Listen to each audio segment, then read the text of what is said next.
start recording right now. Okay, so I want to say thank you very much for allowing me into your home, to open up your heart and your spirit to me, to be able to sit down and talk with me about your husband, John Corey Tanner, and be able to talk about him, your life, your legacy with him, your legacy, his legacy in his child now, and share your story with me. As you know, I'm a veteran traveling to all 50 states to document post 9/11 KIA Gold Star family stories, and to be able to take those stories and then take that whole 50 state collection and donate it to the Library of Congress, so that there's a digital representation in our National Archive of all the families that from every state that have sacrificed so much. So I want to say thank you very much for allowing me into your home. And thank you for doing that for all of us. We appreciate it. you're- Help them and their memories live on. You're very welcome. You're very welcome. It's my honor to sit down with you. Thank you. So if you would you say your name and your husband's name? Yes. My name is Rheanna Tanner, and my husband is Corporal John Corey Tanner. Okay. So a little bit of biographical data. Where were you born at? I was born in Chamberlain, South Dakota. I lived there for 11 years before I moved to Helena, Montana.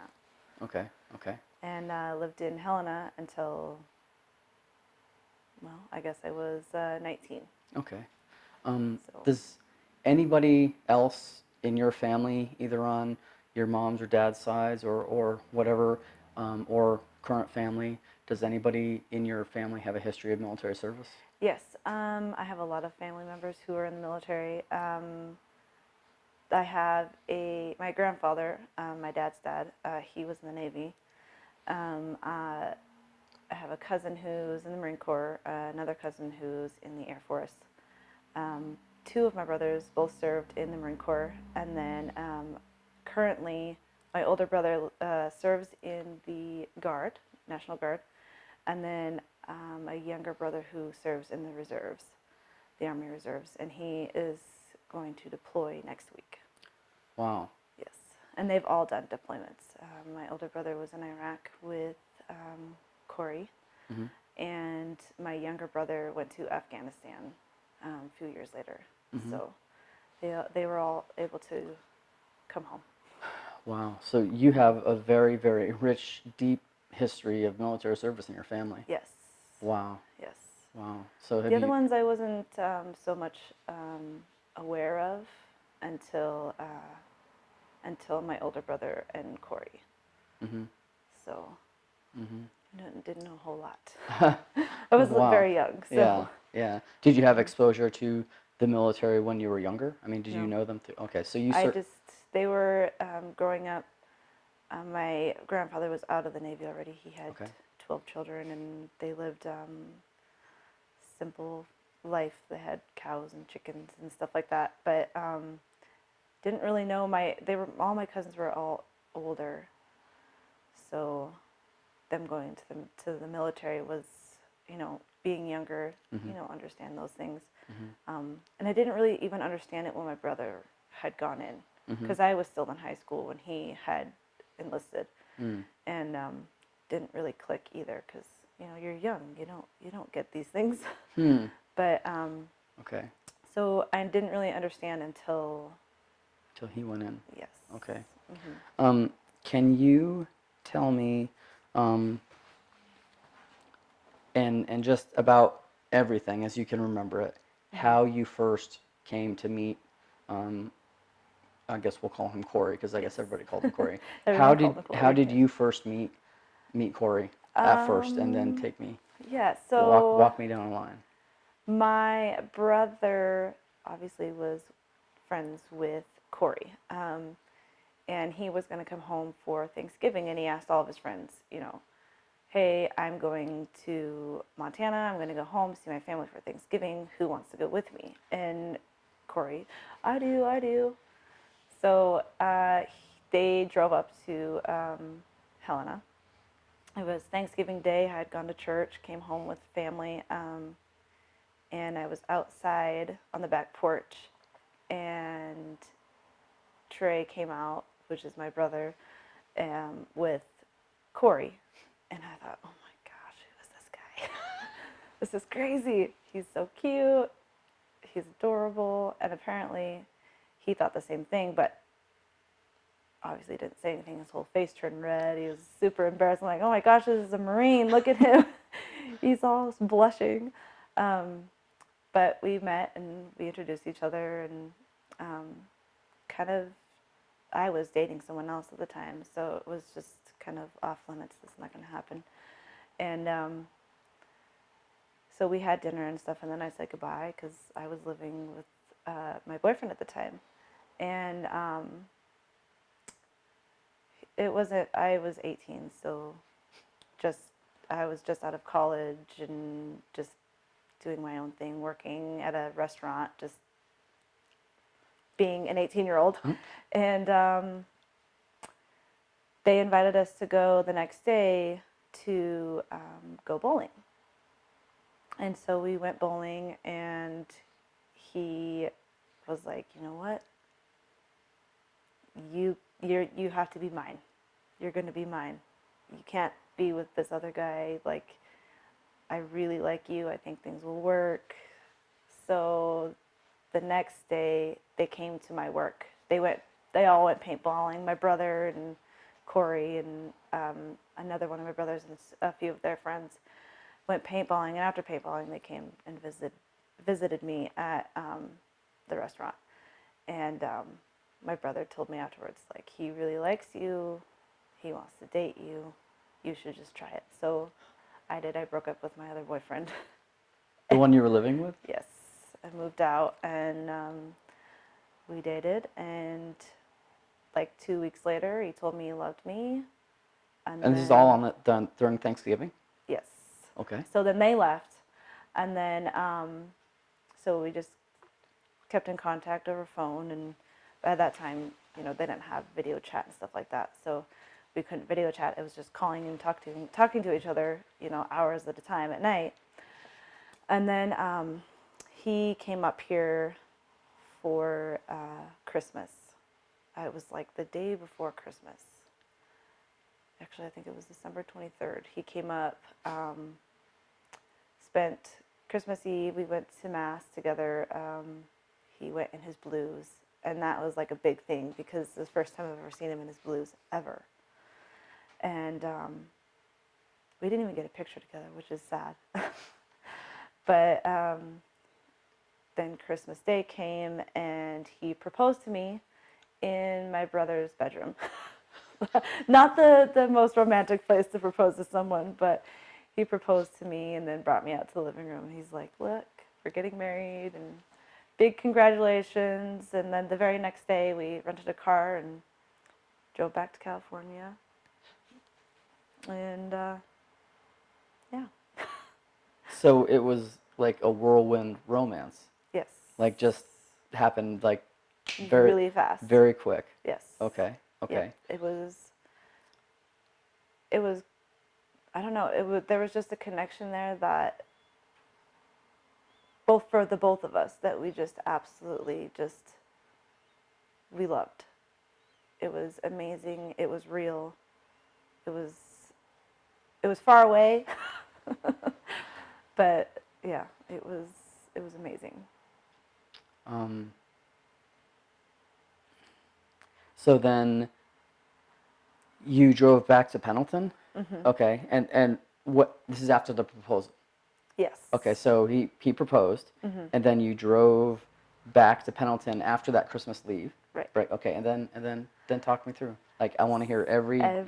Everything. Okay, Yeah. so we were young and broke. We were lucky enough to rent a vehicle to drive, and so we didn't really have like a hotel to stay at. So I stayed in the barracks with him, which that's a no-no. But Been there. I stayed there anyways, and he would bring me Gatorade and Pop-Tarts for breakfast, and that's kind of the start of our whole little inside joke. Which was? Which was the whole, Gatorade and Pop-Tarts. Okay. So he, I ended up getting pregnant there. I came back home and found out that I was pregnant. And I called to let him know. He was bowling, I believe. I called my brother. Who'd you tell first? I told Corey first, obviously. What was that called? Like, can you walk It me was through like it? he would scream it out, but I called him and let him know, because I told him when I came home, like, there's just something weird. I think I'm pregnant. And he's like, you have to take a test. You have to take a test. I'm like, it's only been like 3 days. It's not going to show up on a test.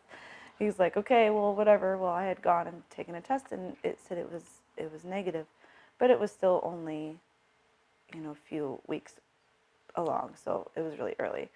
And then ended up having to go to the doctor with my mom, and she's like, I don't know what's wrong with you. There's something wrong. Like, you're just not acting right. You're feeling sick. Like, we went to the doctor, and the doctor said, well, have you taken a pregnancy test? And I looked at my mom, and I looked at the doctor, and I said, yes. And my mom's like, what? She's like, this can't be happening because I'm only 18. So she's like, okay, well, we're going to take another one just, to rule that out. Okay. So the doctor comes in and says, so you're pregnant. And right away, I start crying. And my mom, she's like handing me tissues. She's like, oh my gosh, what's happening? So then I had called Corey, and they were bowling. And he's like, I knew it. Yes, yes, I knew it. And he was so excited. So we decided to plan a date. We had a date planned out for March 6th. For what? For a wedding.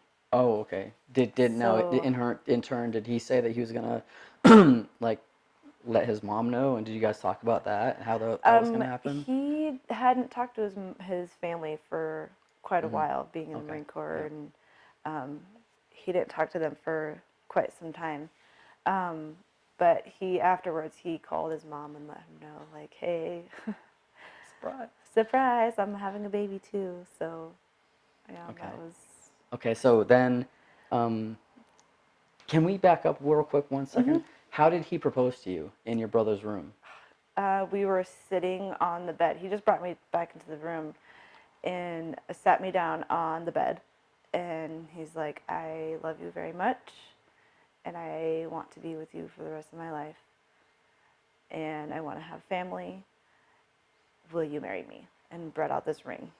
And I'm like, well, where'd you get this? Just a little while ago, you didn't have money. Oh, look what I found. Look at that. But yeah, it was just very simple and weird to be put into my brother's room. But I mean, where else do you go? You don't really know Montana. Mm-hmm. And so he's like, Yeah. I wanted to do it, at your house. I wanted to do it in front of your family, but I was too nervous. So I took you back into the room and proposed to you there. So we just decided that we were going to have a wedding at the courthouse because we knew he was deploying in April. When did you first find out he was deploying? I don't even remember. Okay. Do you know if he knew that he was deploying when Yes. when he came when to meet he you? came to Montana the first time. Mm-hmm. I don't, like I said, I don't Okay. remember Okay. when I found out. Okay. Like then I wasn't, like I said, I wasn't super familiar with the military, and I didn't really keep up with what my brother was doing. So Mm-hmm. he would Yeah. call every once in a while. He had a new life, so he'd Yeah. call every once in a while. Hey, what's up? Yeah. Hang out and talk. But no, I don't remember. Did you know what his job was in the military? Um, What he was doing actually? I mean, you know. I didn't realize what he was doing until after, Okay. because he took me down when we actually were down in December after Christmas. He took me down to the beach. He said, this is I want to be the first one to show you the beach, because that was my dream. Like, I wanted to see the ocean. I'd never seen the ocean. And he took us to the beach, and he's like, well, this is what I do. I drive these big vehicles into the water. And I was like, wow, this is crazy. Like, I've never seen anything like that. And it was just amazing. That's the first time he showed me what he did. Mm. And then the beach, but then it was cold, so we had to go because it was too cold. But Wow. Yeah. I kind of knew what he did. I didn't know a whole lot. Like I said, I didn't live around a military base, and I didn't know a whole lot about what the military did. So it was all new to me. Mm-hmm. Mm-hmm. He was in training for a while. He was able to come home in March For the wedding? for the wedding. Okay, can you talk me through the wedding and what So happened? he came, I believe it was the morning of. They drove from California up here. My brother came with him, of course. As his source of getting around was, hey, we're going to Montana. And he showed up I was living with my Nana at the time. And I had moved in with her because I was pregnant. And I'm like, okay, well, now that I'm pregnant and going to get married, I'll just, start moving away from home. So I just moved from my parents' house to my grandmother's house, but she was by herself. So we were still to this day pretty good buddies, my Nana and I.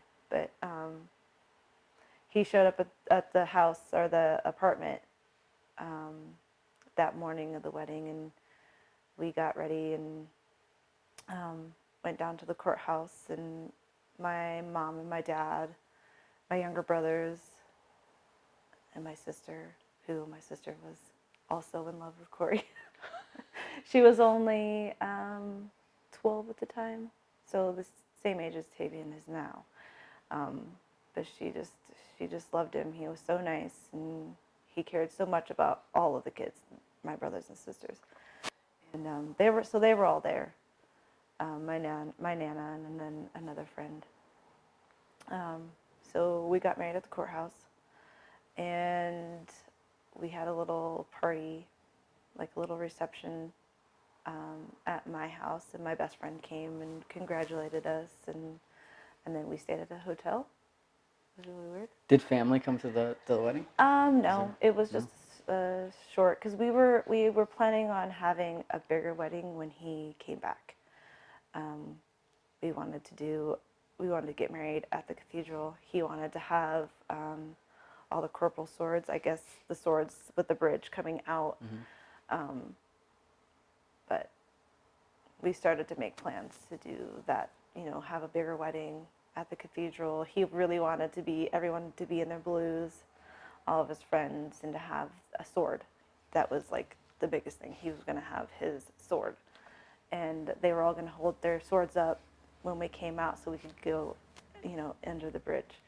And that was one of his big ideas for the wedding. But obviously that didn't happen. Mm-hmm. We also planned on, having our honeymoon, like a real honeymoon, when he came back from deployment. We were going to go on a cruise together. So it would be, the three of us, because Tavian would be here. So our short little, you've never met my other side of the family, so we're going to get on a bus and go on a 3-day bus ride from Montana to Georgia to visit and see and finally meet his side of the family. So we got on a bus and rode a bus to Georgia. And during this bus ride, this is the part of the inside joke, was he had bought Gatorade and Pop-Tarts again. Again. And he bought like ramen noodles and jerky, and I'm like, I like other food besides this kind of food. He's like, well, we're riding a bus, can't really buy a whole lot of food, and I'm 3 months pregnant, so I'm swollen. So we get home and get to his mom's house, and we're obviously tired because we've been riding a bus for 3 days. And my feet were swollen. And his mom's, she's a nurse, so she's like, "Yep, too much salt." And we'll look at him. I'm like, "Gosh, dang it, Gatorade and Pop-Tarts." So we stayed in. I got to meet his mom, which Tavian calls me Ma now. We visited with her, and she was living with her mom at the time, Grandma Linda, and his older brother, Lee, Henry. And we stayed with them for a little while, and then his dad came up, who, rest his soul, his dad is now also in heaven, hopefully with Corey. But his dad came up from Florida, and we went down to Florida with him to Pacific Beach, Panama City Beach, and we visited them for a little while. Visited his dad and Thea, and enjoyed our visit with them and Mama Mouse.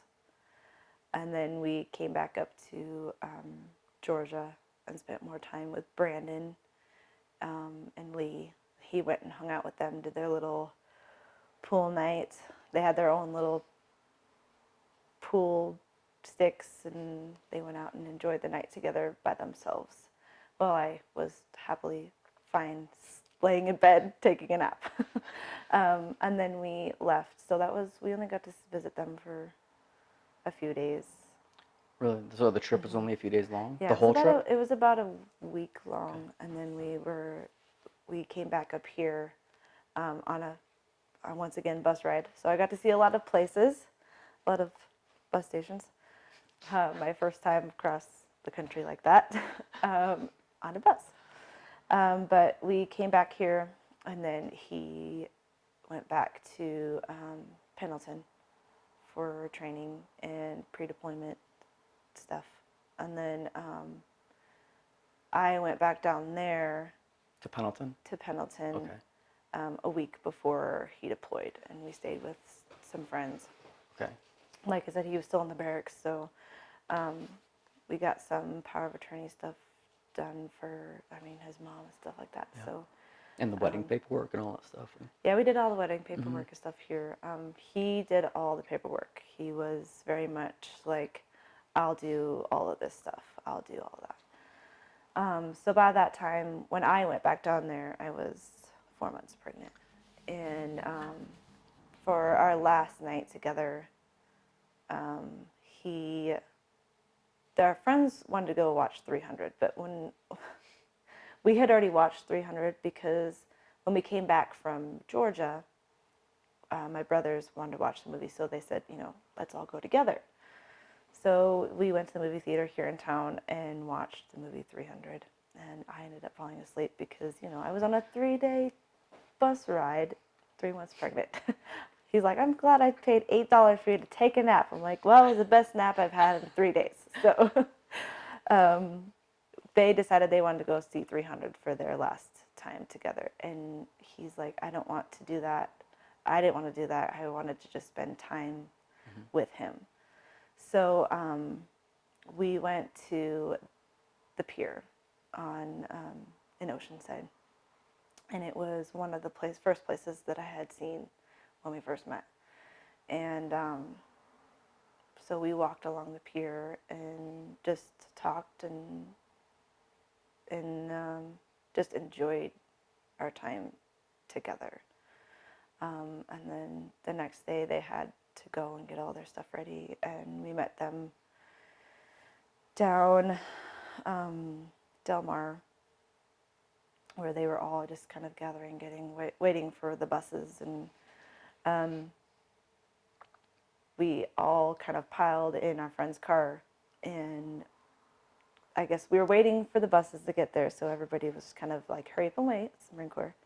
So we just sat in the car and tried to lay together as close as we could, because, it's a car. So we all just kind of took naps. Our friends, they got in the trunk. They had put their seats down, and they laid in the trunk, and we were in the front seats, and we waited for them to go. And it was April 13th, Friday the 13th. really weird.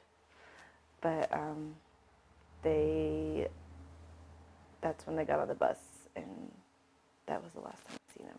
Do you remember the last that last hug and kiss goodbye? What that was like? Can you tell me about it? I didn't think it was the last time I'd ever see him.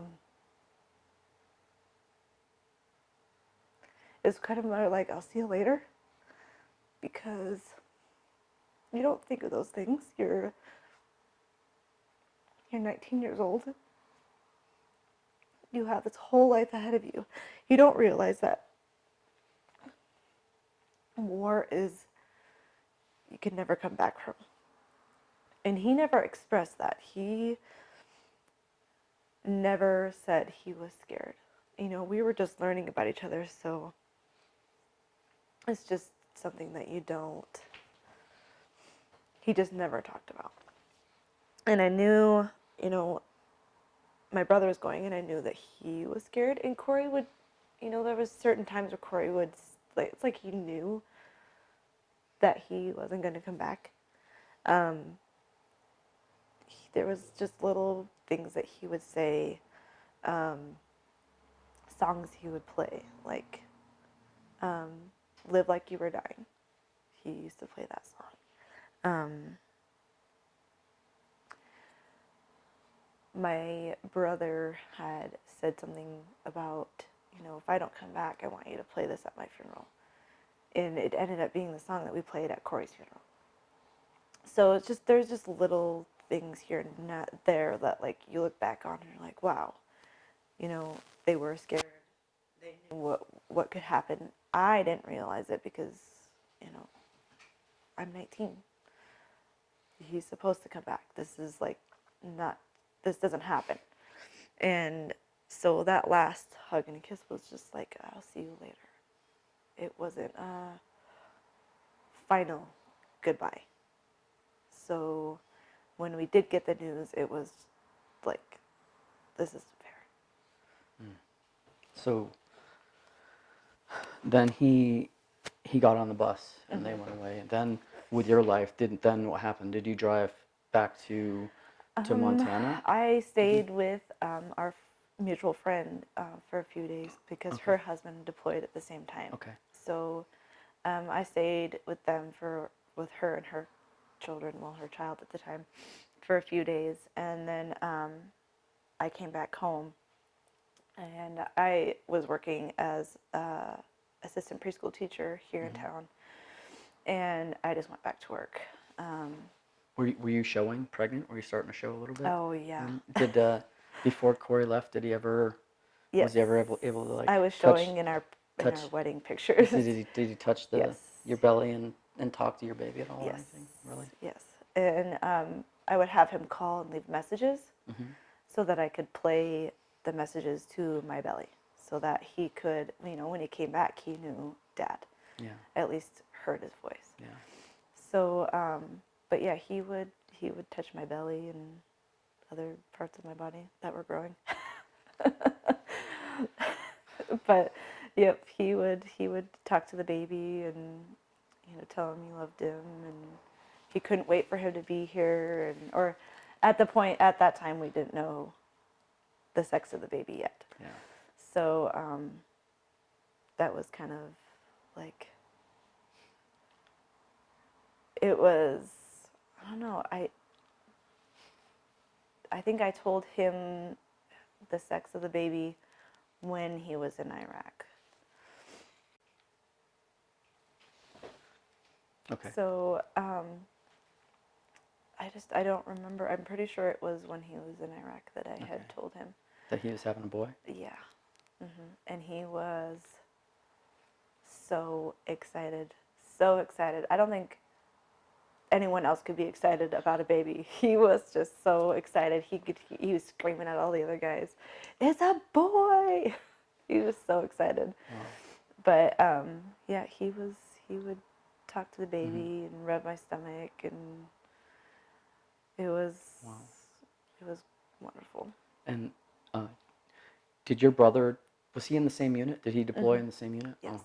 Oh. Yep. When when Corey was overseas in Iraq, did he call back? Did you have communications? And was it, email, Skype, phone? And if so, what were the nature of those conversations? What did you talk about? Was he able So to call back? my Corey, Yep. back then they couldn't have phones. There was no email, there was no Skyping, there was nothing. There was the satellite phone, and there was like this thing online that you could send letters to or write. You could write to them, send them packages and stuff. But there's that one thing online, I don't remember what it was called, that you could get it to them a little bit faster. But we couldn't just call each other or text each other whenever. It took a long time. So there were weeks where I didn't hear anything. And that to me was normal. And we would write to each other. We have letters. I have letters. We wrote letters online as well. So I didn't hear from him for weeks at a time. And he would call and just talk about, ask how the baby was, ask how I'm doing.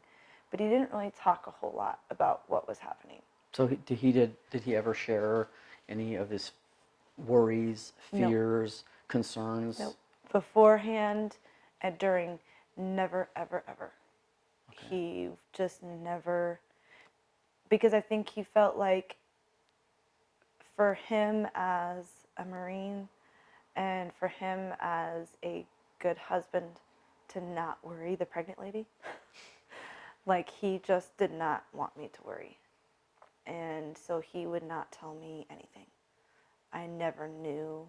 He would say, I'm here, I'm at the dam, or I'm, hanging out with this person, but he would never tell me any of his worries. Did you know where he was in Iraq and what his unit's mission was? No. No.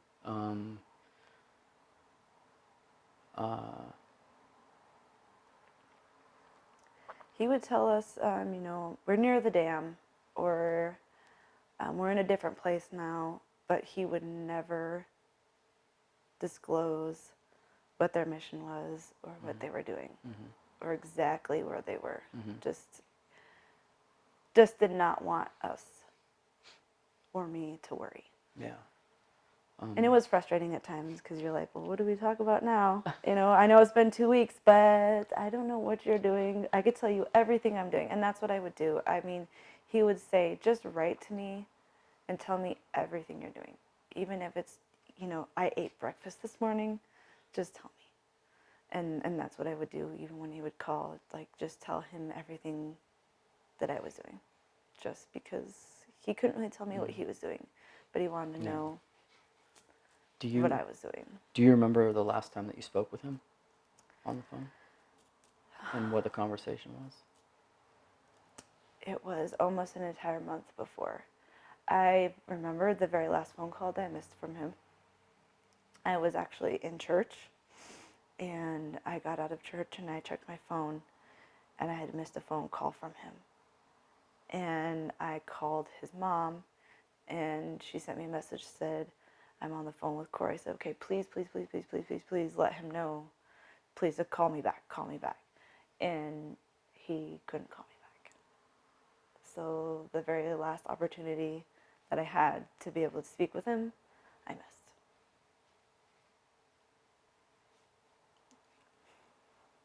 Do you struggle with that today? Oh yeah. I really wish that I could have been able to answer that call, because at least I would have been able to hear his voice one last time. Yeah, I'm like, should I have gone to church at a different time? Should I have kept my phone? Because I normally had my phone always on loud, because you never know when that phone call was going to come. He can't just send you a message and say, hey, be here at this time because I'm calling at this time. So, yeah, missing that phone call, it kills me.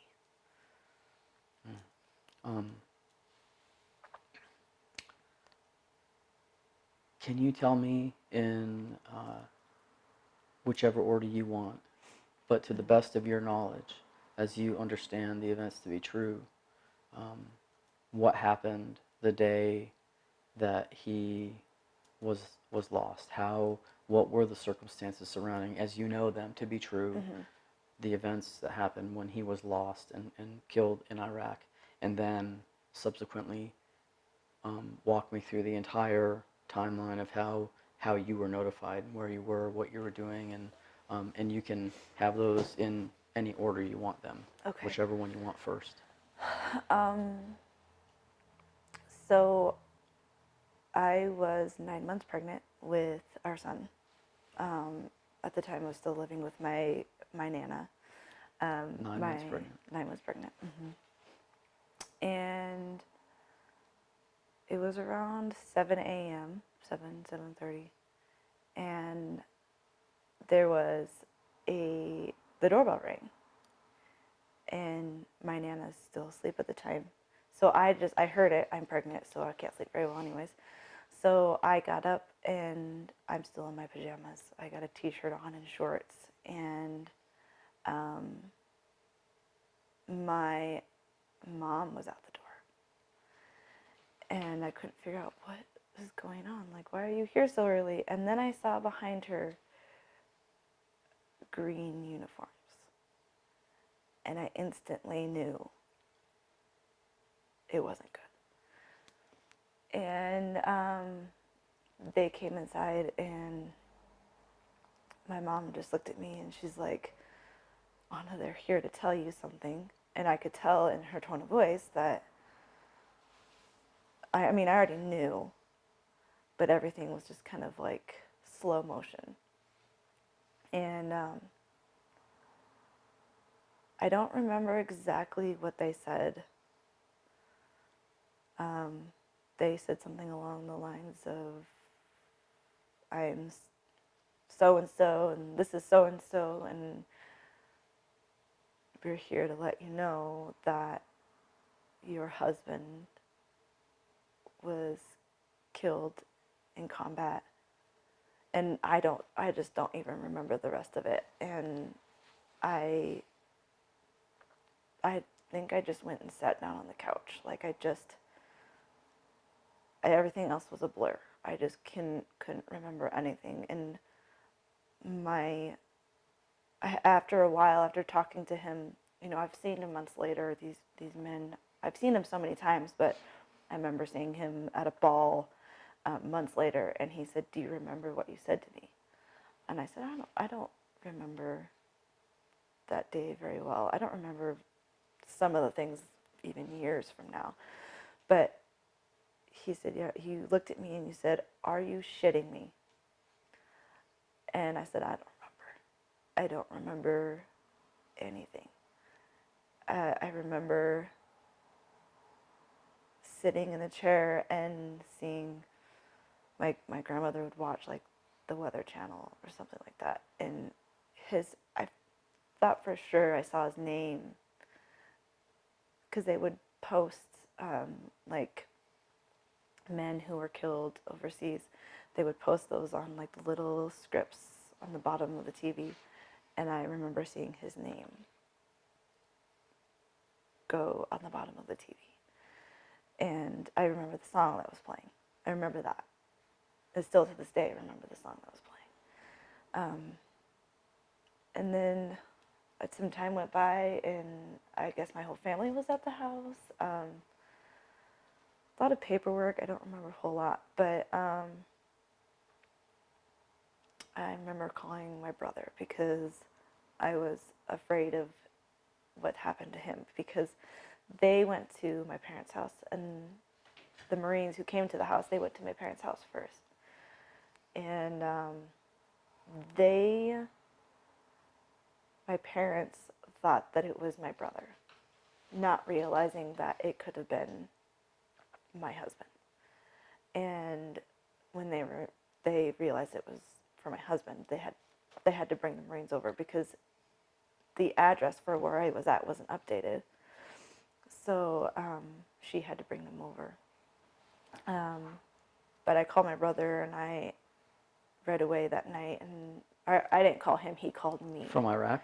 From Iraq. He called me from Iraq, and tried, to make sure that I was okay. He knew that we were notified, and I asked him, like, are you okay? You promise you're okay? Like, you need to come home now. And he's like, I can't just come home. I'm like, well, I want you to come home. Like, you need to come home. We need to make sure you're okay. And he's like, I'm okay. I'll be fine. Like, I'll be okay. And I just asked him, I think I remember asking him, what happened? Like, how did this happen? How can this happen? And he's like, I can't tell you. Like, I don't know. I don't know how this can happen. I don't know. I know that he was hit by a roadside bomb. It was an IED, and I was like, I don't understand. And all I know from, stories that were told and things that people have said is they were transporting people. Like, they had to take a certain group of people or men somewhere else, and they were out doing a sweep. And they had come around this corner, and they had stopped and had to get out, and he went around the corner and then checked everything was fine, and then was told to go back and check, and that's when he had stepped on it, on the IED. And that's all I know. I know nothing else. I didn't find out till 4 years later that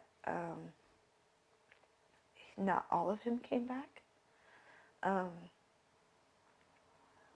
I don't even know how long it was until the rest of him came back.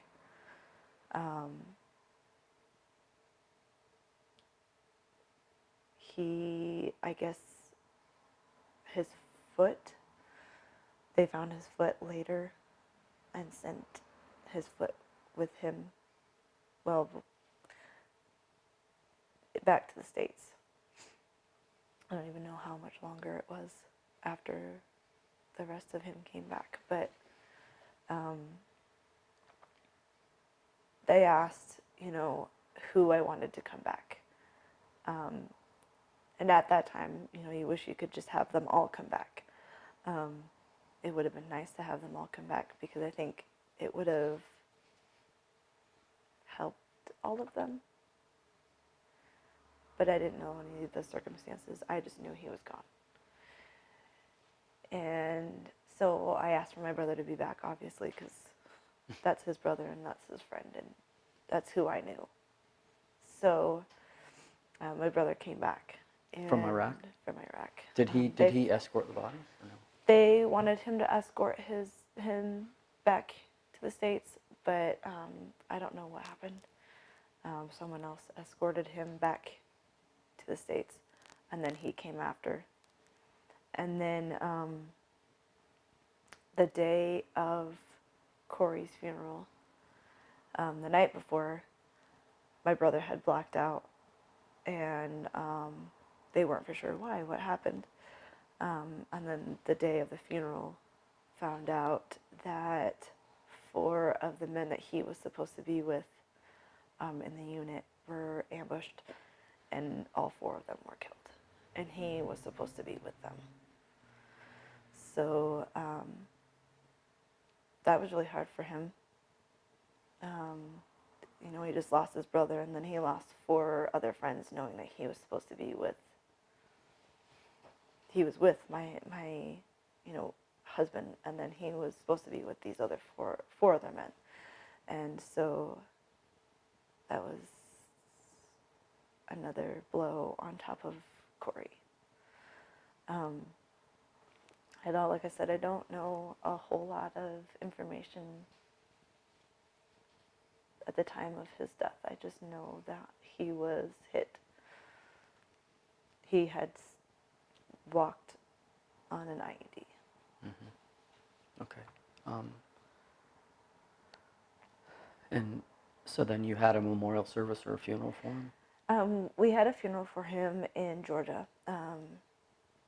We buried him at Park Hill Cemetery in Columbus, Georgia. Um, and then, I flew there when I was 9 months pregnant. And then flew back home. And then September 11th, 2007, we had a memorial service here in Helena for him as well. And that's, if we back up a little bit and I'm in Georgia, I'm 9 months pregnant. I really thought this was a joke. I thought that they were going to, we were sitting on the tarmac waiting for him to come off the plane. And, they bring his casket off. And then we go to the funeral home to do a viewing.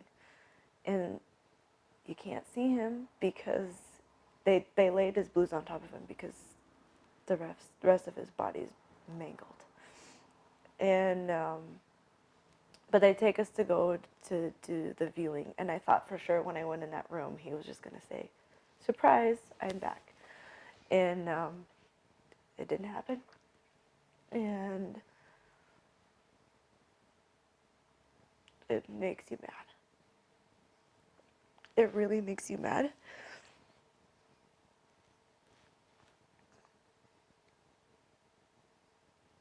Having to see your future gone and then be left with the baby. We get a piece of him, but we don't get all of him. And then your son doesn't get all of him. So that was hard. I couldn't stay because I didn't want that to be my last memory of him. I had to leave the viewing area because I did not want to let that be my last memory of my husband. So we had his funeral and we buried him. And then I came home, and like I said, September 11th, we had his memorial here. And then 3 days later, I gave birth to our son. So you just buried your husband and had a service, and then 3 days later you gave birth to his child that he never knew. Yes. Yes. And what was it like? without Dad being there, it was still the most beautiful thing I'd ever done, because that was a part of him. And it was just crazy, looking at him, he looked exactly like his dad. He had the curly hair, the dark hair, the skin, the nose, his eyes. He just had everything of him. It was just like, holy moly, really, like, you get to hold a piece of your husband forever.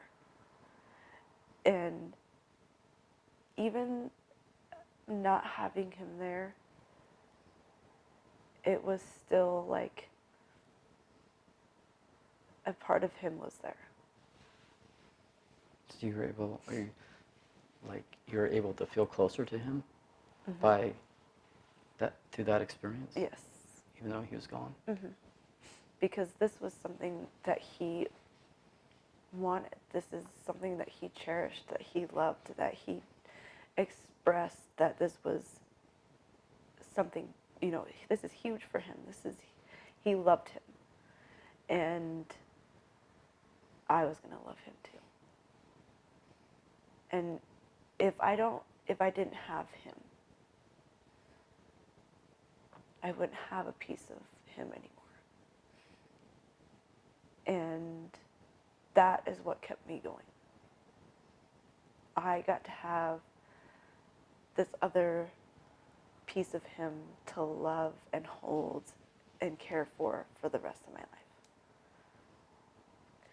And that in itself is special.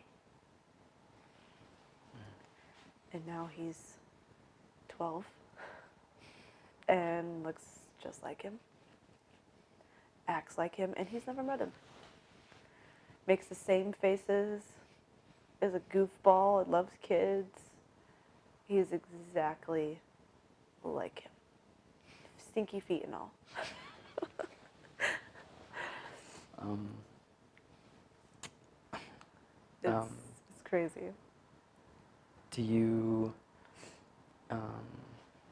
do you guys talk?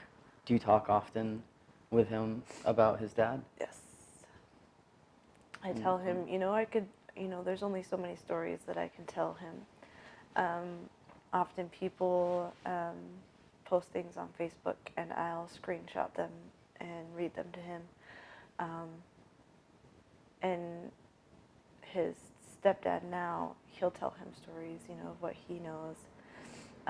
But we talk and we cry. It's hard when you have to hold your son and he weeps because he wishes he knew his dad.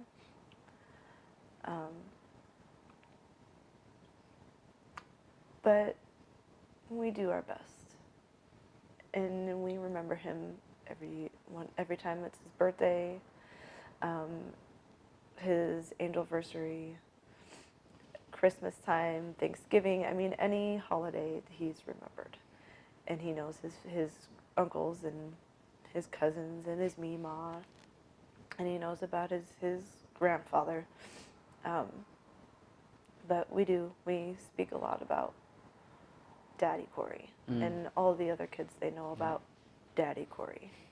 He's very much a part of our lives and very much a part of who we are still. How did you deal with your loss initially and then in time? Initially,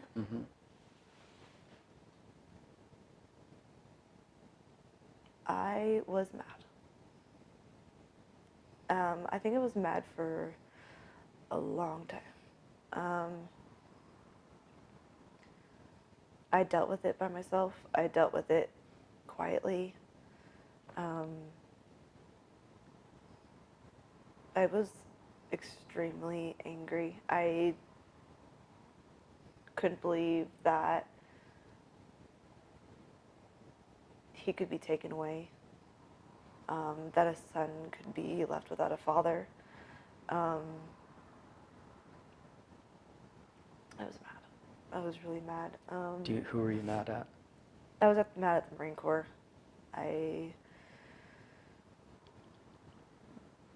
He was in the Marine Corps. I felt like they took him away from me. I wasn't mad at him at all. It was definitely the Marine Corps.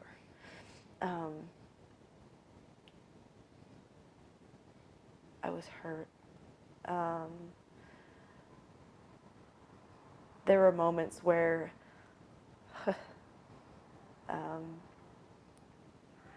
I would just sob unconsolably. I just would sit at home and just cry. I would hold him and just cry because he did not get to see his son. He did not get to be a part of our lives anymore. My son wouldn't be able to meet his dad. But I knew he was there. I could feel him. There was just so many different things that happened. When Tavian got a little bit older, they had, I had his picture, the picture that's on the table. I had it hanging in his room. And from the time that he could walk, he would get out of his bed and I would hear him talking in his room. But it had been hours after he had gone to bed, so I knew he was sleeping.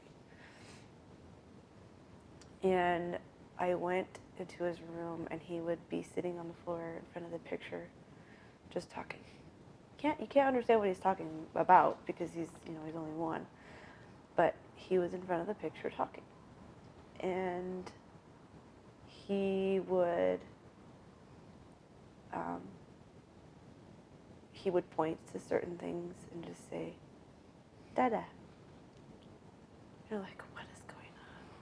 So I would just assume it was Corey, and I would just say, thank you for watching out for him, thanks for playing with him, thanks for talking to him. And my grandmother would say, my Nana would say the same thing, I know he's here, I can feel him, I can see him, but we always just say, thanks for being here, thanks for still watching out for us, and just certain things just kind of put together. You're like, yep, we know it was him, he's still watching out for us. But I've still to this day still angry that he was, he's gone and that he was taken away. But at that time I was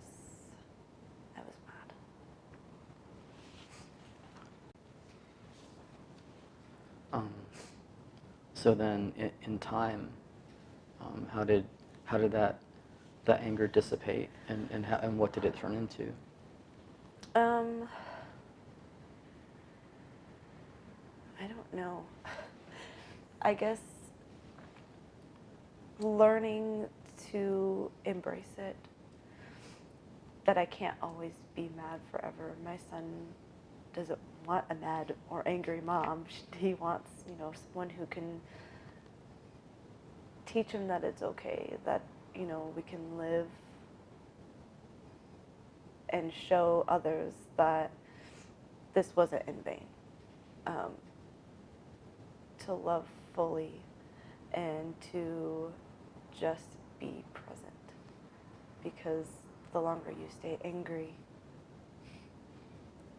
the more you're not happy. And that's not fair. We need to use his death and show others that you can move on, and that you can still be happy, and that he died for a reason. Who knows what that reason is yet, but everything happens for a reason. And I'm hoping that reason is great. But I know there's, you're still angry, but not to the extent I was when he first was killed.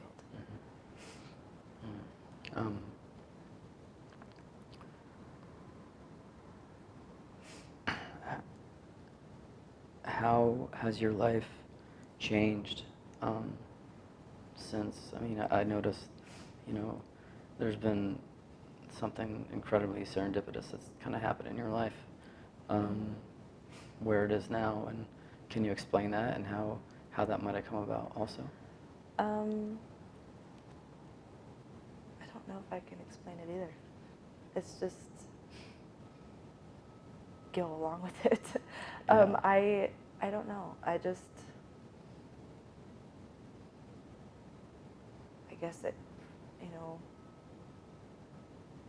I can't really explain it either. Okay. You go from being, 19 years old and gonna have this, life, being married and having a baby, and then all of a sudden you don't have a husband anymore, and you have a son by yourself, and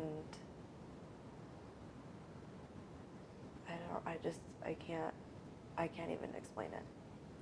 So, okay.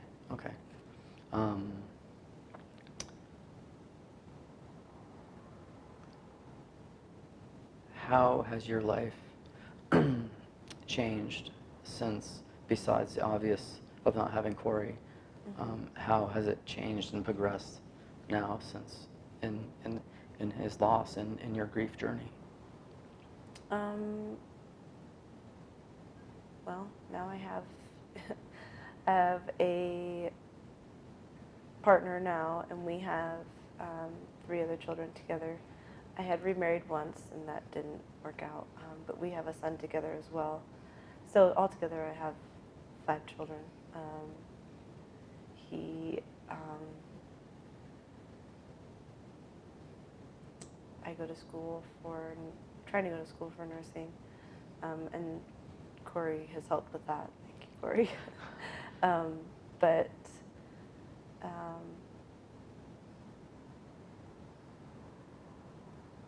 it's, to even try to describe how life has been, it's been a series of roller coasters. I mean, you go from, one extreme to the next, and being with his friend now as my partner, I mean, there's a lot of things that we deal with too. Both of us not having my husband and not having his friend, and him being able to see, him seeing what happened and me not seeing what happened. It affects us in different ways. And it's difficult for the both of us because, you try to help him and he's trying to help you, and sometimes it helps and sometimes you're like, ah. But So to clarify a little bit, you are now with somebody that actually was deployed and knew Corey. Yes, knew Corey, and Okay. they were friends. And a lot of the guys will say, yeah, we were best friends with them. And when he's like, no, they weren't really real best friends, but they were his brothers. Those were people that he knew in every part of their life. He slept next to them or with them, just in the same room, in the same bed even, because, you're somewhere scary, this is crazy, and you're young, and they knew each other very well, all these guys, and so, yeah, they were good friends. We didn't meet until after the rest of the unit came home. But yeah, he got to see a lot of the things that the other guys didn't see. But for him to try to explain that to me, I wouldn't want him to go there unless he wanted to go there. I know some things that I don't know everything. Mm-hmm. But that's part of being in a relationship, is to be there for them in those moments that he wants to talk about it, and to not push to that point to where it hurts. Mm-hmm. And I'm hurt, he's hurt, but we can help each other. And helping Tavian understand that as well. And he does. He does a good job of trying to understand. Mm-hmm. So. Are there any memories that when you think back about your time in your life with Corey and that whole chapter of your life, mm-hmm. which has actually been the rest of your life, mm-hmm. when you look back, is there anything, the memories that make you smile, and when you think about it, and is there a special memory that you might share with me? I remember, when he was in Iraq, he used to send special flowers every once in a while, and I got this package of flowers, and they were these like lavender colored roses and a little bottle of Vera Wang perfume. And the most special part of that package was his little card that he sent. And the card said, "It's not Gatorade and Pop-Tarts, but it's something." And that was one of the best gifts, besides our son, that he gave. It was just that little note was awesome. Mm.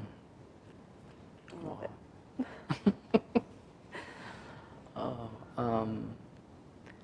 If in 50 years from now, 50, 100 years,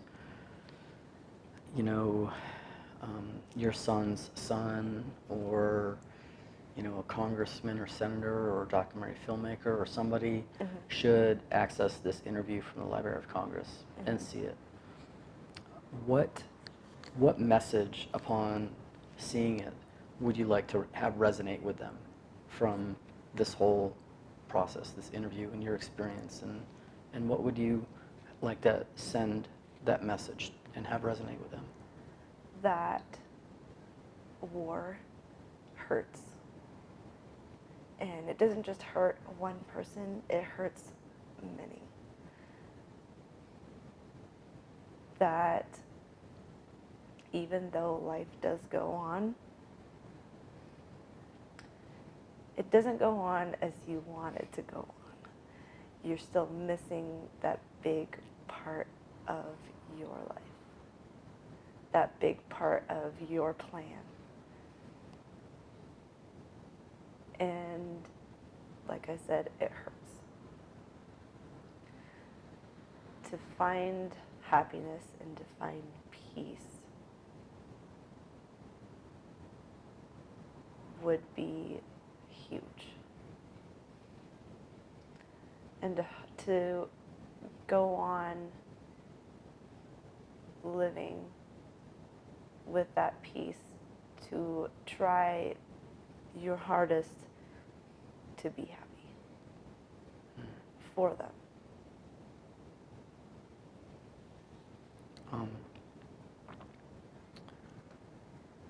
What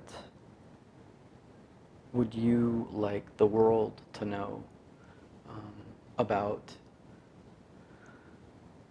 Corey, the man, the husband, the Marine, the lover that he was? If you could tell the world about who he was, what would you like them to know? He did this for them.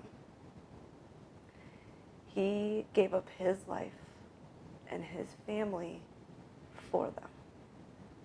Whether they want to picket a funeral or spit on his grave or stomp the flag, he did this for them. Whether they want to love him or praise him or show his story, he did this for them.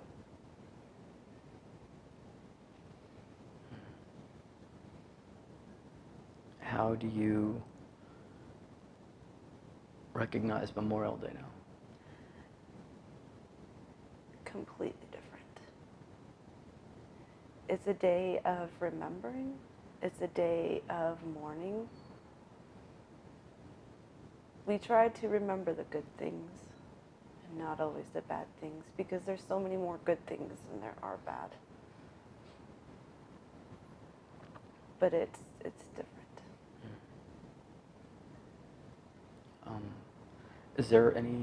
Are there any particular things that you do special throughout the year now that correlate to birthdays or anniversaries or certain days that are personal to you, that you and maybe Tavian do, just, Right. you know?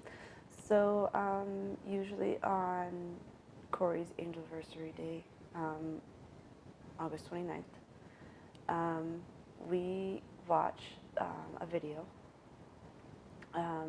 It was a video that was shown at his funeral that obviously Tavian wasn't a part of. He was still very much inside my womb.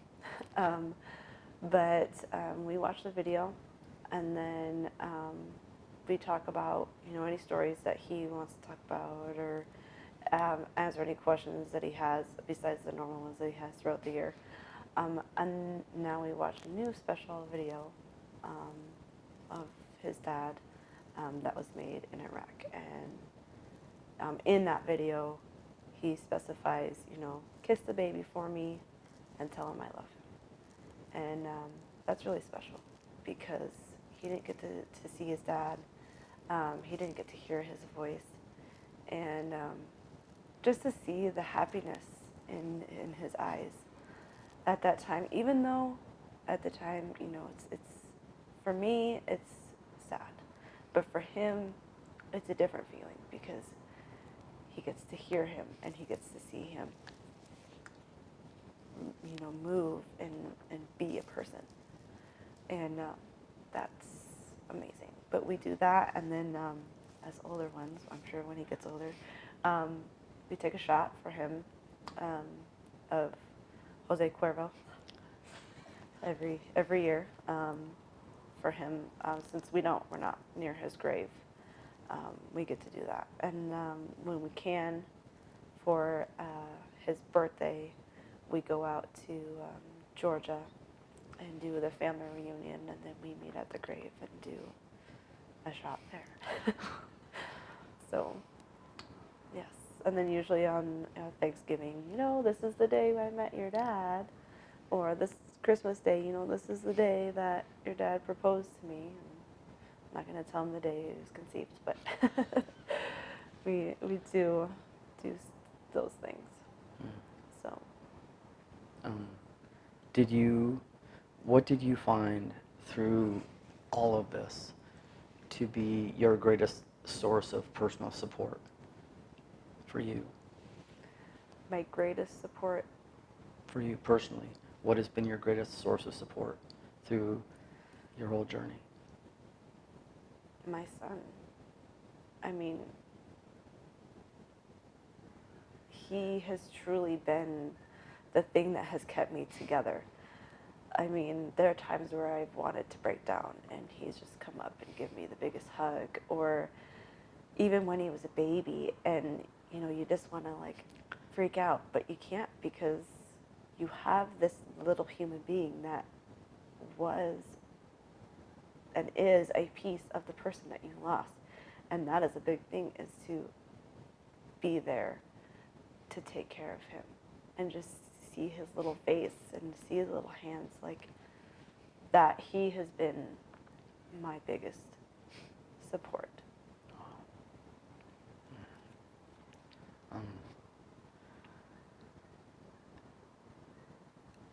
Are there any organizations that you've been a part of that have helped you? That once you've been able to, in a place where you felt like you've been able to talk about things and then take part in with other families or anything? Yes. So just recently, we've been more active in some of the support groups and stuff. We have been a part of the Gary Sinise Foundation, the Snowball Express. Tavian and I both went to Snowball Express this last December to Disney World together, and that was extremely amazing. I mean, just to see how many people are there to support you, and to see, visit with families and meet other families who have been through the same thing you've been through, or close to the same thing you've been through. And for Tavian to see other children and they can just swap stories, like, have you ever met your dad? No. Have you ever met your dad? Or my dad was killed and my dad was killed, or, it's just amazing. And to just know that you're not the only person. TAPS, Tragedy Assistant Program for Survivors, they have been amazing as well. Help with education and stuff like that. That was amazing. But the Gary Sinise Foundation, the Snowball Express for us was absolutely wonderful, especially for Tavian. So it was pretty cool. Another thing, one more. How did you guys come up with the name Tavian? And did he know his name? Yes. Did you pick it out first before? So we picked it out. It was supposed to be Octavian. Okay. I really liked the name. I said, well, if it's a boy, we'll name him Octavian, because I like the name from history books. I was like, I like Octavian. And he, at one point, was like, well, the guys are calling him Doc Ock. And I said, well, that's it. I'm not calling him Octavian anymore. It's just going to be Tavian. So he's like, okay, well, we'll call him Tavian, and then we'll name him Michael. His middle name will be Michael. And his brother's middle name is Michael. Brandon's middle name is Michael. So we were going to name him Michael. And I believe his grandfather's name was Michael as well. And that was his hero. So we were going to name him Tavian Michael, because Michael was his hero. So then after Corey was killed, I decided to change the middle name to Corey, because Corey would now be my son's hero, his dad. So I named him Taven Corey Tanner. Wow. So that's where his name came from. Wow. Is there anything that you feel we haven't discussed in this interview that you'd like to add? I don't believe so. I think we've covered a lot of things.